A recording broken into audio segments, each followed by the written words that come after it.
Connue pour coller à l'actualité durant toute sa diffusion, Plus belle la vie avait prévu en 2007 une scène dans laquelle les personnages parlaient de la victoire de Ségolène Royal au présidentiel. 15 ans plus tard, cette séquence fait surface. Clap de fin pour Plus belle la vie. France 3 a diffusé ce vendredi 18 novembre 2022 le téléfilm de conclusion du feuilleton qui s'achève donc au terme de 18 saisons et 4663 épisodes. Un record en France. PBLV au plus proche de l'actualité tout au long de sa diffusion, la fiction s'est efforcée de coller au plus près de l'actualité en suivant les différents événements marquants qui ont ponctué ces près de 2 décennies écoulées. Manifestations sportives, la Coupe du monde de football. Décès majeur, Johnny Hallyday. Nouvelle loi, la promulgation du mariage pour tous. Chaque année, les auteurs de Plus belle la vie ont inscrit leurs personnages dans la réalité des téléspectateurs. En ce qui concerne les élections présidentielles, la même règle s'appliquait.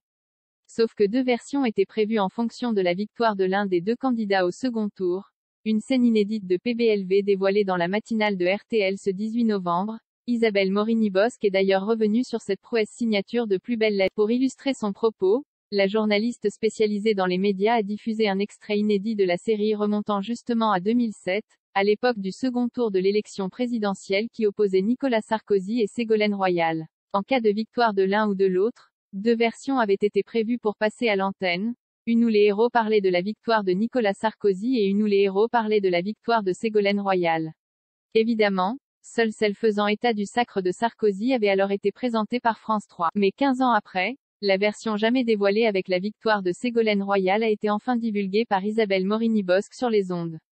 Dans ce segment, on entend donc Roland, Michel Corde, Myrtha, Sylvie Flep, Thomas, Laurent Kérusoré, et Rachel Colette Renard, débattre des résultats, comme dans un monde alternatif où la candidate du PS aurait gagné. Ségolène Royal présidente en 2007. Roland, en voilà une qui est déçue du choix des Français. Myrtha, les gens sont inconscients, ils vont mener la France à la faillite.